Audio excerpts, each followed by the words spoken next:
Battle rifles with the most aura. Part 1. Alright guys, the mega yapper with no access to firearms is back. Now, what exactly is a battle rifle? In the last video we talked about assault rifles, which are rifles capable of select fire, meaning semi-auto, full auto and sometimes burst fire. They feed from a detachable box magazine and are chambered in an intermediate cartridge, right? That's what an assault rifle is. Based on this, most people would assume, oh, a battle rifle would be all of the stuff an AR is, an assault rifle is, minus the intermediate cartridge, right? A battle rifle would be chambered in a full-powered cartridge with everything else the same. Sounds very simple, right? Not exactly. There are nuances to it. Yeah, it's not that simple in the gun community, guys. It's not. The classification of firearms is a little messed up. So, I'm not gonna say anything. I'm just gonna say what Gun Jesus says about battle rifles and how he classifies battle rifles, right? So he's laid out 4 criteria for a battle rifle, for a gun to be classified as a battle rifle. The first one is it should be a military pattern rifle. All right. Now it is a little hard to pinpoint what the military pattern rifle is exactly, but the general consensus is that it should be designed for military use or use in a military setting. If we disregard this, then something like a hunting rifle with a full-powered cartridge could also be a semi-automatic hunting rifle, could be classified as a battle rifle. Now, an FAL, right? A true battle rifle can be used for hunting, and a SIG Sauer 303. Sauer 303, a semi-automatic hunting rifle, can be used in an armed conflict, but both were originally designed for opposite roles. Next criteria, it should be shoulder-fired. Okay, now this criteria is there to differentiate a battle rifle from a light machine gun or a general purpose machine gun, because a lot of times a battle rifle is chambered in the same caliber as a GPMG or an LMG. While these two GPMGs and LMGs are meant to be fired from a bipod, a battle rifle should be fired from a shoulder. The doctrine with a battle rifle is that it should be held like this and should be fired like this with ease. That's why these two are considered general purpose machine gun and an LMG, and something like an M14 is a battle rifle, although the M14 is chambered in the same caliber as these two. Because M14 is supposed to be fired from a shoulder. It is not supposed to be, it can be fired from a bipod, but it is supposed to be fired from shoulder compared to these two, the M240 and the Bren gun. Next criteria, it should be self-loading / semi-auto. Unlike an assault rifle, which needs to be full auto capable, a battle rifle can be semi-auto only. It can also have a full auto mode, but not having it does not disqualify it from being a battle rifle. Again, FAL is a great example. Some countries adopted FAL as a semi-automatic rifle only, while others adopted it in a select fire variant. But that doesn't mean the semi-auto one is not a battle rifle. Both the variants were battle rifles. So a battle rifle can be semi-auto only. It is not necessary for a battle rifle to be fully automatic, but it is necessary for an assault rifle to be fully automatic. What a battle rifle cannot be is a bolt action gun. It needs to be self-loading. Finally, the most obvious one is that a battle rifle should be chambered in a full-powered cartridge. 7.62 NATO, 7.62 by 54 rimmed, 30-06, 303 British, 8mm Mauser. These are all full-powered cartridges. Most of them were developed in the early 20th century at the start of World War I. Not the 7.62 NATO, it was pretty recent. Compared to our modern 5.56 type of intermediate cartridges, these are really heavy-hitting cartridges, guys. Yeah, basically 30 caliber. So a full-powered cartridge is the last criteria. A battle rifle should be chambered in a full-powered cartridge. All right, enough with the yapping. Let's get straight into the list. Garand. I'm going to say Garand. Come on, guys. I think most of the guys say Garand. Where do I put this gun? This gun has such a huge, massive legacy with it. It is a big reason why America won World War II. It was the primary service rifle of the US Army in World War II. Going into World War II, every branch of the US Army was equipped with an Garand. And there's a myth around it, that, not a myth, like a misconception, that a lot of people believe that it was the first standard issue self-loading rifle adopted by a country in World War II. It wasn't. We'd like to believe it was, but because it was so ubiquitous and American soldiers were running around with it so much, We thought this was the first self-loading semi-automatic rifle that was given to every single infantry soldier. Because semi-automatic rifles were adopted before this, but they were not given to like every person in the military. But this was the thing, like when Garand was given to the chefs in the US Army, to the paratroopers, to the airborne guys, everybody had an M1 Garand. But it wasn't the first self-loading rifle to be adopted. The first self-loading rifle to be adopted, which was also a battle rifle, was the AVS-36, and it was adopted by the Soviets. The AVS-36 was basically the M14 25 years before the M14 was a thing. Although it was supposed to be mass-produced, it wasn't. SVT-40, another good battle rifle, replaced the AVS. But yeah, M1 Garand is the most iconic battle rifle from World War II. Approximately 5.4 million of these were made. General George S. Patton, the general of the US Army, main general, I guess, of the US Army, called it the greatest battle implement ever devised. The guy who invented the Garand, though, was not an American. He was a Canadian, actually, John Garand. He first entered service in 1936. The only other guys running around with a self-loading rifle back then in World War II were the Soviets. Fortunately, they were allies. But in the beginning, when it was adopted in 1936, America was the only country that had a self-loading battle rifle in the military. Other countries had bolt-action rifles. America had a huge advantage compared to them. Only like 4 years after America, Soviets adopted the SVT. And Germany adopted a self-loading battle rifle only in 1943, the Gewehr 43. Also, the Garand was a major inspiration behind the AK. A lot of people don't know that. Mikhail Kalashnikov had access to a lot of Lend-Lease M1 Garands. Lend-Lease was a type of contract that US Army had done with the Soviets. They were I don't exactly know if it was a British thing or a US thing, but the Allies were sending weapons to their allies, like the Soviet Union, and that's how a lot of M1 Garands ended up in the Soviet Union. And Mikhail Kalashnikov got hold of quite a few of these, and he looked at its long-stroke gas piston system. Garand works on a long-stroke piston, and he thought, how about I just flip it and turn it into an assault rifle, chamber it in an intermediate cartridge, and that's how the AK was born. A lot of people think the AK was copied from the Sturmgewehr. It wasn't. If it was copied from anything, I don't like to use that word. I think it was inspired. It was the M1 Garand that inspired the AK. So where do I put the Garand now? I think the Garand, with all the lore that it carries with itself, the greatest battle implement ever devised, I think I'm going to put the Garand in high aura, guys. I think that's a pretty fair tier to be in for the Garand. It goes in the high aura category, guys. Next up after the Garand, we have the AR-10, guys. The Armalite AR-10. AR-15's big brother, designed by Eugene Stoner before he designed the AR-15 in the late 50s while he was working for Armalite. So the whole idea behind AR-10 was to be a replacement for the M1 Garand. In the 50s, US Army was looking to replace the Garand. Now Garand had served its time in the US Army in World War II. So now the US Army wanted a replacement for the Garand.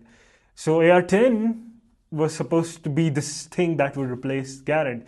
But eventually we know that AR-10 didn't managed to pull that off. It was the M14 that replaced this. The US Army decided to go with the M14 because they thought AR-10 was a great concept, but it was far less refined than the M14. By that time, M14 had been through a lot of tests, a lot of trials, and it was a very familiar design. It had the ergonomics very similar to the M1 Garand. So the US Army went with the M14 rather than the AR-10. Although AR-10 was more geared towards the future compared to the M14. Only 10,000 AR-10s were made. Few countries like Portugal, Cuba, and Sudan, of all countries, bought a few of these. So when US Army rejected the AR-10, what happened was that Armalite sold the AR-10, AR-15, and also AR-15 was also a thing by that time.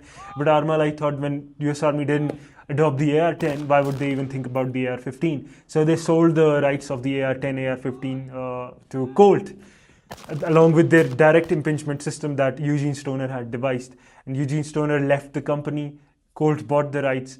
You know what happens next, guys. AR-15 ends up becoming, just a decade later, AR-15 ends up becoming the main service rifle of the US Army. US Army loves it and adopts it as the M16. I mean, so think about the management at Armalite. They must be pulling their hairs off. So yeah, and literally AR-15 goes on to become one of the most iconic guns. But the sad part was that Armalite could not produce the AR-15 because they had sold the rights. Could not produce the AR-10, AR-15, anything. But yeah, AR-10 is not dead though. AR-10 has spawned many new variants. So any AR-15 type of rifle chambered in a full-powered cartridge is classified as an AR-10. So today there are like really good AR-10s available in the market. One of them is the Knights Armament SR25, one of the most phenomenal AR-10s out there. Military uses them, but they never had that mass adoption that AR-15 had. And Armalite, I guess, ended up going bankrupt. It's a great gun, guys. Also along its furniture, the retro furniture that AR-10 had, the waffle magazine, and also the charging handle was underneath the carry handle. This was before these guys, Colt basically came up with the design to move the charging handle from the top of the receiver to the back, that charging handle that we're all familiar with. Looked sick, looked retro, and I love the look. That's why I'm going to put the AR-10 in rad category. I think that's a fair category to be in for the AR-10. Let's move on, guys. The FNFAL, guys. What do I have to say about the FNFAL? The quintessential battle rifle. When we talk about battle rifles, this is the gun that comes to mind. Over 90 countries adopted this, and there are multiple variants of it all over the world. People adopted it in semi-auto, full auto. There were burst variants of it, I guess. 7 million made. Think about it, guys. So it was designed in 1956 by FN, famous Belgian firearms manufacturer. And it was supposed to be the standard NATO rifle. It was supposed to be the rifle that all NATO countries adopted, so that along with the standard cartridge, that was the 7.62 NATO. This was the gun that was going to be the gun of NATO until America adopted the M14, and the rest of the NATO adopted, most of the NATO countries adopted the FAL. And it didn't become the standard firearm of NATO. But it still managed to be the most ubiquitous, one of the most ubiquitous battle rifles out there. It was supposed to be an answer to the Commie Block's AKM. It was also called the right arm of the free world. What a cool name to have. So, yeah, but yet again, the Soviets were ahead of the curve with the AKM, guys. Because AKM was an assault rifle. It was chambered in an intermediate caliber. And they knew light assault rifles were the future, not heavy battle rifles like the FAL. That's why by the late 60s, NATO also shifted to the assault rifle from the FAL. And most of the NATO countries dropped the FAL. A lot of people think that AK is the most iconic gun in the world. It is, but I think FAL is up there with the AK. It is up there, of course. So yeah, a lot of times FAL faced itself in the battlefield, like the Falklands War, where the Argentine army was armed with full auto FALs, and the British army was armed with semi-auto FALs. That's another example which shows us that it is not necessary for a battle rifle to be full auto, because both the Argentine and the British army considered their FALs battle rifles. But the British guys were using semi-auto variants, and the Argentine army were using the full auto variants. In my opinion, it is the best looking battle rifle ever made. It just, anybody carrying an FAL, it just speaks power, like a guy with an FAL. It is just too much aura around it, guys. It's a scary gun, heavy gun. You gotta be a little built, guys. You gotta go to the gym to be able to fire, hold, and move. Because of all this, I'm gonna put the FAL easily in max aura, guys. FAL goes into the max aura, there's no question about it. M14. What do I have to say about the M14? It's a great gun. It is also one of the most iconic battle rifles out there. It's Vietnam War vibes. People remember it from the Vietnam, although it got replaced by the M16 pretty soon when America also realized, oh, BRs are not the future, ARs are. So they also replaced it with the M16. But yeah, heavy Vietnam War vibes with the M14. It was the replacement for the M1 Garand. It is pretty obvious why the M14 was chosen over the AR-10. In the trials conducted by the US military between the FAL and this, both were approved as a replacement for the M1 Garand, but eventually the M14 was chosen mostly because it was homegrown, it was lighter, it was a very similar design to the M1 Garand, making it easier to train troops already familiar with the M1. But later down the line, they find out that as a battle rifle, being heavy is a thing that's quite beneficial to a battle rifle, because if you have a battle rifle that is capable of full auto fire like the M14 was, it fires a full powered cartridge and it's light. The recoil just is not controllable, guys. That's why being a battle rifle, it's beneficial for a battle rifle to be heavy. Like the FAL is a pretty heavy gun and you can control it in full auto fire. That was one of the issues with the M14. The bursts from the M14 were not very effective because it was too light to handle the full auto burst from a full powered cartridge. But yeah, not a lot of people like the M14, even though it has a lot of history and legacy behind it. So yeah, for that I'm gonna put the M14 in meh category. Meh. It's a great gun, but meh. Alright guys. HK417. What is the HK417, guys? Do I mean the HK416? What is the HK417? Not a lot of people know this thing even exists. It is the bigger brother of the HK416, the 417. It is a battle rifle. It is basically the HK417 upscale, chambered in 762 by 51 NATO. Basically a battle rifle version of the HK416. What do I have to say about it? Rest is the same. It was not adopted as a battle rifle by the German army. They adopted it in a DMR role, designated marksman rifle role, under the designation of G28. Designed in 2006, 2 years after 416. I guess HK thought like 416 is going great. Sales are going great with the 416. Let's upscale it, make it a battle rifle variant. But it didn't catch on. I don't think so. A lot of countries adopted the 417 because it wasn't needed. Later on, its DMR variant, the G28, was, I guess, adopted by more special forces around the world. But in its standard configuration, the battle rifle configuration, I don't think so. It was adopted. But still, since it's an HK416, just upscale, designed by HK, it is a phenomenal gun and does not have a lot of fame compared to its DMR variant. Yeah, so that's all I have to say about the HK416. Great gun though, just not a lot of people know about it. There's not a lot of aura that it has. And I guess somebody has to go in no aura, guys. So I'm so sorry, but the HK417 in its standard configuration goes in no aura. Fedorov Avtomat. Alright, this might be a little controversial. It is either the first battle rifle ever created or the first assault rifle ever. Let's talk about it, guys. Designed in 1913 and it first entered service in 1915, only for specialized troops in the Russian army. It wasn't Soviet Union back then, it was the Russian Empire. Regular soldiers only got the Mosin. How did it come about? Why was this even created? Before World War I, there was a conflict, the Russo-Japanese War, and in that conflict, a lot of the observers for the first time saw the capability of full auto fire. The Russians were using the Madsen light machine gun developed by Denmark, and that gun performed so great in that conflict. It was just mowing down Japanese troops. So people for the first time realized, whoa, guys, full auto fire is the way to go. Because before that, full auto fire was not used in a full scale conflict before this conflict.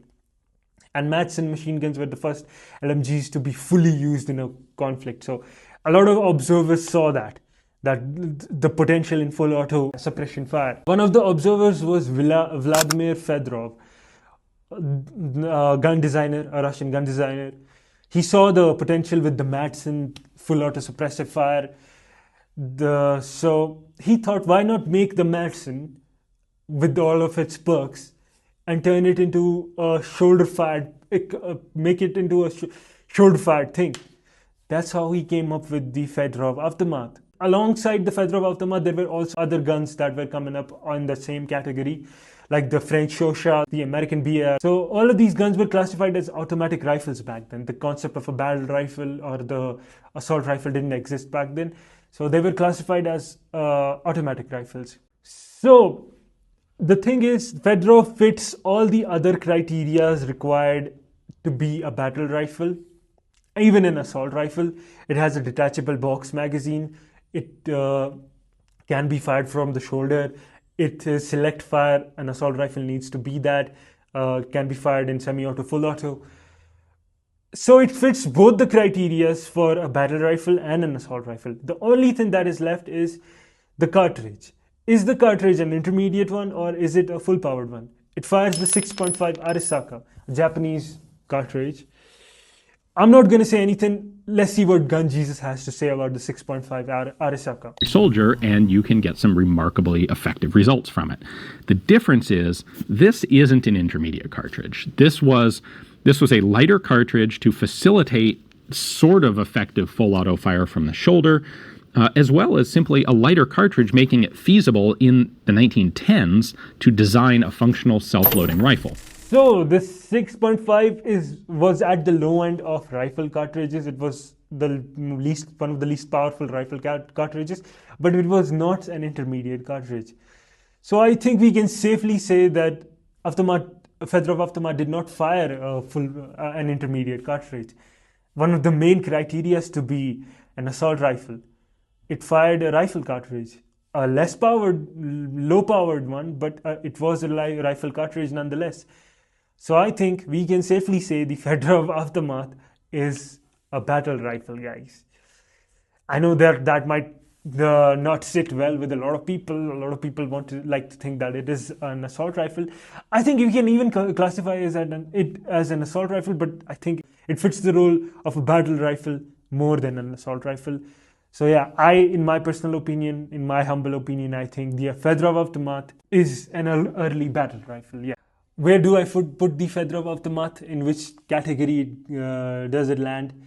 I think the Fedorov Avtomat is a rad firearm. So I'm going to put it in rad category, higher than the AR-10, definitely.